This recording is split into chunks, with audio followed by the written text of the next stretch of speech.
Hello guys, welcome back to my YouTube channel. After a long gap को बादमा फेरि नयाँ vlog लिएर आएको छु. Vlog चाहिँ के हो भनेपछि नि म घर आइरहेको छु हो. फिलहाल चाहिँ यहाँ बारीमा छु. बारीमा यो बारी हाम्रो. अनि तपाईलाई थाहा छ दशैं आउन आँटेको छ, दिवाली आउन आँटेको छ. सो त्यही कारणले हामी सयपत्री फुल चाहिँ रोप्नेवाला छ बारीमा. Judy, and this is Mindy, and this is our body जिधर हम अभी सयपत्री को रोपने वाले हैं. Money plant. आज वेदर एकदम पानी पर्ला छ. आज के मस्ती फ्राइडे आएको घर फ्राइडे देखिने यस्तै छ. आज पहिला चाहिँ यहाँ सयपत्री को प्लान्ट लिन जाउँ होला, जुन चाहिँ सार्नुपर्छ, जो माथिपट्टि बारीमा रोपेको थियो. हेरौँ यहाँनिर कस्तो रहेछ. जंगल छ, डर लाग्छ साँपको. मलाई त पुरा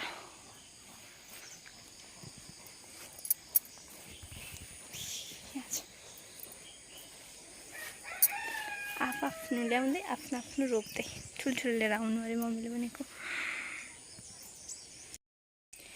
यति बेसी सार्छु म यहाँबाट.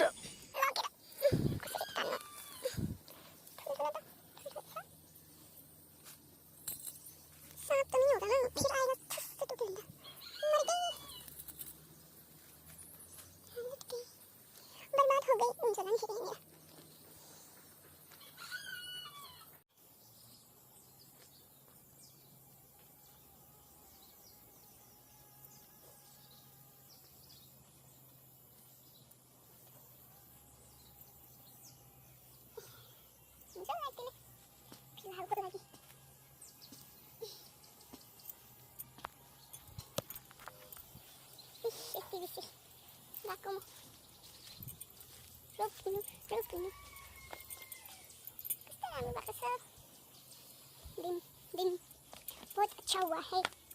चिप्लो पनि छ, जोगेर काम गरेन भने चिप्लिन्छ भन्दै म यहाँ काम गर्न थालेको.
अब भोलि पछि यो फुल्यो भने चाहिँ कति राम्रो देख्छ. अनि यो ठुलो भएपछि केला खानुपर्छ. मैला यहाँ कोच्यो यस्तो हो.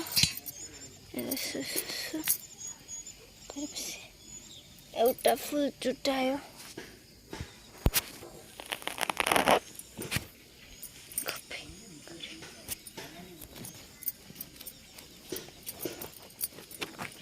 जा फुल रोप्न आइज.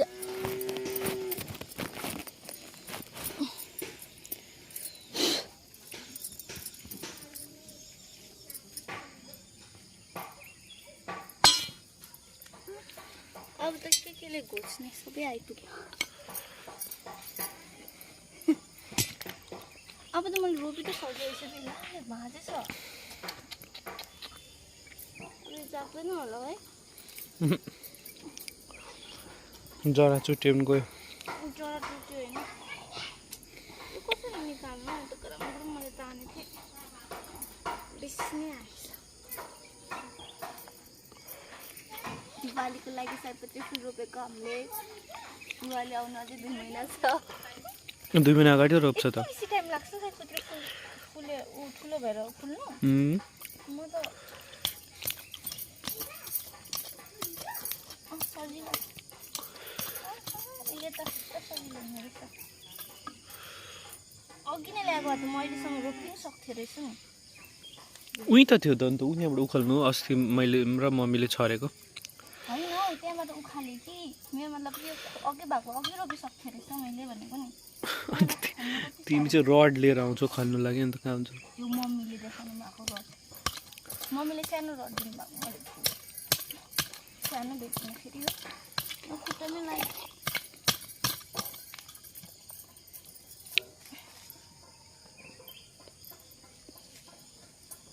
यो कस्तो भाग्दैन यसलाई पनि काटिदिउँ क्या यो खनेको बेलामा मम्मीको छेउमा आउने बानी छ नि त यसलाई किरा निस्किन्छ कि भनेर अन्त वरिपरि डुलेको डुलिस ओ मिस्टर भाले यता हेर्दा गुड हालिदिनु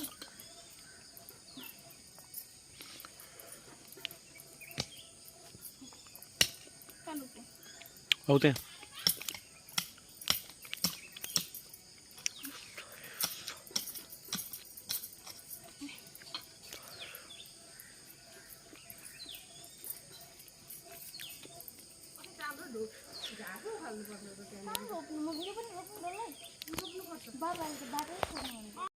रोप्दा रोप्दै पानी परेर आजकल चाहिँ मतलब भिडियो बनाउँदा बनाउँदा छोडिदिएको थिएँ मैले पानी परेर छिटो रोप्न थालेँ होइन मम्मी पनि आउनु भएको थियो अनि मैले खने मम्मीले रोप्नुभयो अन्त रोपिसक्यौँ अहिले फेरि पानी पनि रह्यो हो म तपाईँहरूलाई देखाउँछु ल मैले अघि आधी मात्रै रोपेको थियो डल्लै बारी नै रोपेँ मैले म र मम्मी मिलेर हेर्नुहोस् ल पानी परेको परै गर्छ कि कति दिन भयो पानी परेको परै छ यहाँनिर यहाँदेखि रोपेको हो डल्लै डल्लै डल्लै डल्लै डल्लै पर त्यो लास्ट छ नि लास्ट त्यहाँ हो त्यहाँ लास्टसम्म रोपेको छ मम्मीले यहाँ खन्नु पनि भयो अलिक सफा गर्नुभयो त्यहाँदेखि रोपिने हामीले यता डल्लै मेरो यहाँ खुट्टामा पनि लाग्यो चुट आएको म अहिले मलाई यहाँ बारीमा देखिने मलाई खेदाउनुहुन्छ मम्मीले फुल मर्छ भनेर के रोपेछौँ हामीले मेहेन्दी नाम पनि लेखेको छु नानी देखेन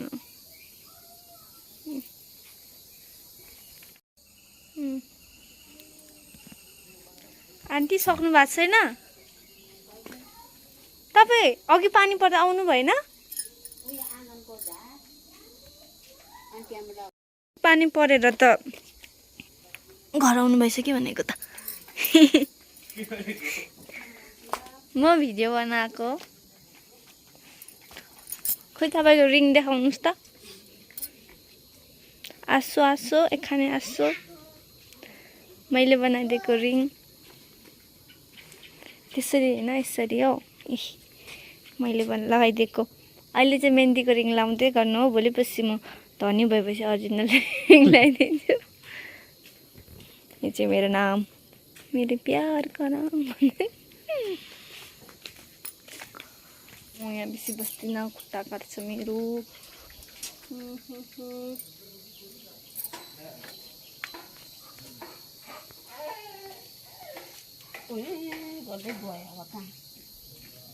बनाउँदैछ भनेपछि नि थुक्पा तपाईँहरूलाई म थुक्पा बनाएर देखाउँछु ये हमारे हबी जबी जो चले गए अभी कति बेसी पानी परेको परेछ आज बिहानदेखि परेको छ रुकने का नाम नहीं ले रहा है पता नहीं कल रास्ता कैसा होगा मेरे को ड्यूटी जाना है सुबह जल्दी से 8 बजे की गाड़ी में चली जाऊंगी वरना बहुत जाम बैठने वाला हूँ मैं मेरे को अभी से लग रहा है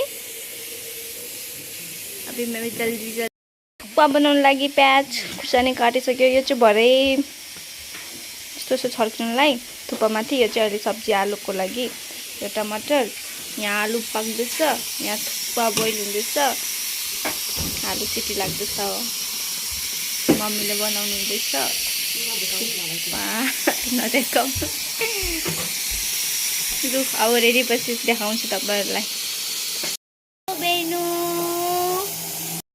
सो अब दिउँसोको 1:30 बजिसक्यो पेटमा भूख लागिसक्यो बहुत काम किया था आज दिन भर में सो अभी हम बनाने वाले हैं खाजा तो बाहर बहुत बारिश हो रहा है इसलिए आज खाजा में बन रहा है आलु थुक्पा तो हामी आलु थुक्पा बनाउन आँटेको अनि पानी पनि पर्दैछ भोक पनि लाग्यो त्यही कारणले अनि तपाईँलाई के भन्नु छ के भन्नु न अलिकति नथिङ एट अल मेरो आलु थुक्पा बनाएको खान लागि रेडी छ एकदम एक्साइटेड मन पर्यो भने क्या मिलेगा मेरे को चॉकलेट मिलेगा किधर है वो चॉकलेट बाजार में जो बाजार में वो नहीं मिलेगा मेरे को पता है तो अब देर नहीं करते हुए हम बनाते हैं आलु थुक्पा ओके कस्तो भएछ आलु थुक्पा म तपाईँलाई देखाउँछु बनाइसकेर म चाहिँ थुक्पा खाने चाहिँ म बहिनी हबीरबी आन्टी मात्रै अनि मम्मी त थुक्पा मन पराउनुहुन्न मम्मी के खानुहुन्छ मम्मी के खानुहुन्छ मम्मी चिउरा खानुहुन्छ बाबा चिउरा खानुहुन्छ अनि उनी के खानेवाला थिएन तपाईँ त मकै मम्मी मकै खानुहुन्छ बाबा चिउरा खान्छ हामी थुक्पा खान्छ यहाँ यति बेसी खाना बन्छ हाम्रो घरमा सबैको मनको मात्रै बन्छ आफ्नो पसन्द बन्छ यहाँ मम्मी पाके पनि होला सुप एकदम रेडी छ थुक्पा पनि रेडी छ सुप उम्लिँदैछ बोइल हुँदैछ अनि धनिया पनि रेडी यहाँ हाम्रो बारीकै धनिया म भन्न सक्दैन मलाई धनिया कतिको मनपर्छ भनेर कतिजनालाई थाहा छ कतिको मनपर्छ भनेर एक दुईजनालाई मनपर्छ बारीको धनिया अघि भर्खर टिपेर ल्याएको घरमै रोपेको छ भने यतिको चाहिँ फाइदा हुन्छ जहिले चाहे तब हामी खान सक्छ बजारबाट ल्याएको पकने वाला है यार देखो हम दोनों का हाइट में कितना डिफरेंस है इतना नहीं इतना भी नहीं पाक्न आँटेको छ रेडी खानलाई पाकेपछि दिन्छु टेस्ट गरेर भन्नु कस्तो रहेछ ओ रेडी थुक्पा खानुलाई एकदम वेदरको साथ पानी जरीमा थुक्पा टेस्ट गरेर भन्छु कस्तो भएछ आन्टी कस्तो भएछ थुक्पा खानुभयो मिठो लाग्यो मिठो भएको छ अरे थुक्पा कस्तो लाग्यो साँच्चै मिठो लाग्यो हजुर स्कुलको जस्तै म क्यान्टिन खोल्न सक्छु त्यसो भए अब मिठाई चाहिँ मेरो लागि चाहियो नि फेरि